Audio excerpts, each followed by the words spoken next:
Currently, we are at a cemetery which was made for the people of the second wave of immigration coming to Israel, the second Aliyah.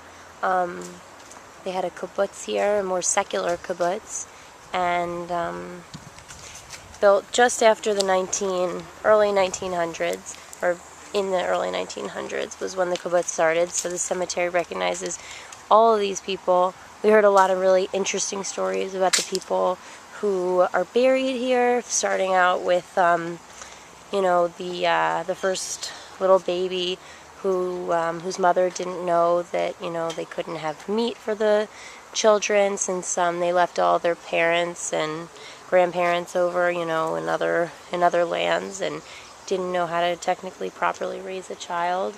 We also heard about this boy over here who actually committed suicide, and they were so ashamed, mostly of themselves, that he had committed suicide, that they didn't know what was going on in his mind, since they always talked about their thoughts.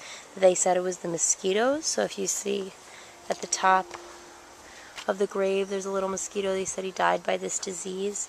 And it says 19 on the grave. We're not sure whether that meant that he was 19 years old or that he had come over when he was 19.